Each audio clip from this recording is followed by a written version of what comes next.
Bonjour, je m'appelle Michel. Je suis la maman d'une petite fille qui est née avec un panhypopituarisme, une maladie rare au niveau hormonal. En fait, elle est née sans hypophyse. Elle est née sans hypophyse. Et l'hypophyse, c'est le chef d'orchestre de la thyroïde, des glandes surrénales et de l'hormone de croissance. Donc, ça impacte sur la croissance, donc tout ce qui est poids, taille.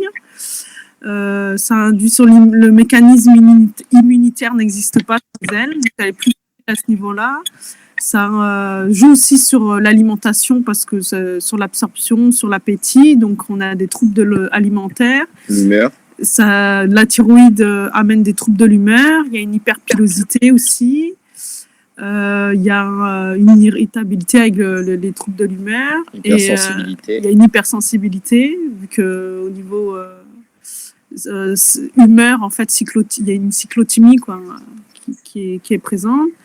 Ça joue sur l'hormone de croissance, joue aussi sur le sommeil. Donc nous, on a un sommeil qui est perturbé. Il y a des phases d'éveil. Enfin, en gros, le côté jour-nuit, le cycle nictéméral est un peu difficile chez elle. Il n'existe quasiment pas parce qu'elle peut se réveiller la nuit et avoir des phases d'éveil. Ça induit des douleurs aussi corporelles, les injections, qui ont un effet secondaire.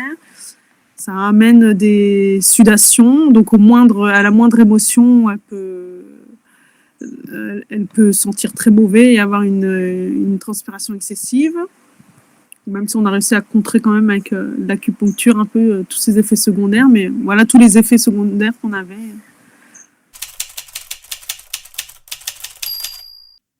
Vu que les hormones n'existent pas chez elle, il y a 3 traitements qu'elle doit prendre à vie et nous, naturellement, on va le sécréter, son corps. À 8 heures, on a en fait un pic naturel de cortisol que son corps, lui, ne crée pas. Donc, nous, on est obligé de la réveiller tous les jours à 7 heures pour lui donner son traitement pour qu'elle puisse se réveiller. Sinon, si elle n'a pas ça, elle va être une poupée de chiffon, quoi.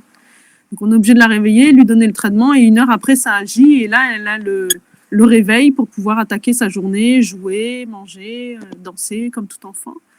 Mais sinon, elle a une fatigue chronique aussi, vu qu'elle est dosée à minimum, mais bébé, elle a été surdosée justement, et ce qui nous a fait passer des nuits terribles et des journées terribles. Mais vu que là, elle est un peu plus grande, on arrive à doser tant bien que mal. Il faut être dans la bonne fenêtre, pas en excès non plus, parce que ça induit des effets secondaires, pas en dessous non plus, parce que sinon, c'est une poupée de chiffon. Donc, il faut qu'on la réveille tous les jours, 7h, midi, 16h, 20h, et tous les jours comme ça, et à horaire fixe, tous ces traitements à horaire fixe. Et qu'il pleuve, qu'il neige, qu'il vente, tous les jours. Sinon, elle se réveille pas, qu'elle n'est pas assez dynamique. Non, dans l'ensemble, ça va quand même. Dans l'ensemble, ça va quand même. Il faut anticiper. Ça va quand même. Après, là, pour l'hydrocortisone, on lui donnait des gélules, ce qui est quand même relativement beaucoup plus simple pour nous à lui donner une fois qu'on l'a fait passer comme elle appelle ces gélules bonbons. Donc, c'est une gélule qu'on lui met dans la bouche, on lui fait boire un petit peu d'eau et ça 3 fois par jour. Mais là, ils ont changé la posologie, donc la manière d'administrer le traitement. Ils en ont fait un sirop. En sirop, déjà qui a un goût qui déjà donne pas vraiment envie à l'enfant, passer au sirop. Donc, il faut avoir le flacon avec soi, avec une petite cuillère. C'est autre chose que d'ouvrir une boîte, donner une gélule à 7h, à midi, à 16h. On peut être en voiture, elle peut être en train de jouer, on peut être en train de faire n'importe quoi.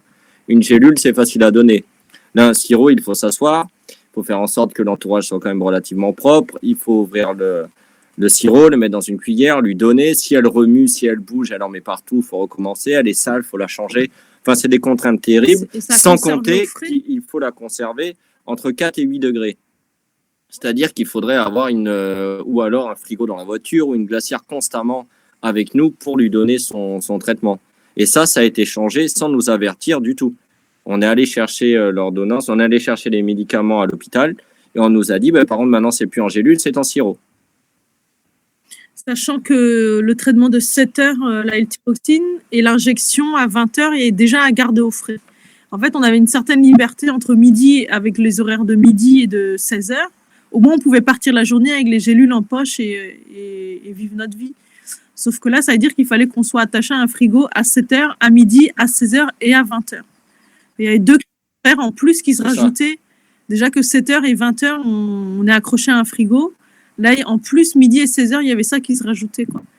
Donc, les traitements sont accessibles, mais les modalités de conservation ou les formes galéniques sont moins diversifiées qu'en métropole. En métropole, on a le choix entre les deux formes, en gélule ou en sirop. Mais là, à La Réunion, jusqu'à présent, on avait entre guillemets le choix selon là où il y avait les deux hôpitaux, ils nous donnaient le choix. Un faisait en gélule, un en sirop. Et ils se sont harmonisés et restrictions budgétaires, ils ont viré une forme sous forme de gélule et maintenant c'est que sous forme de sirop. Donc maintenant on a réussi à trouver une pharmacie, une grosse pharmacie à une demi-journée, on va dire, il faut 3-4 heures au moins pour y aller, aller-retour, quand il y a les bouchons et tout ça.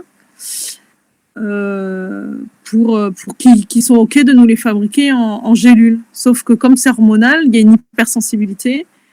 Donc au début, ça a été un peu difficile à mettre en place aussi.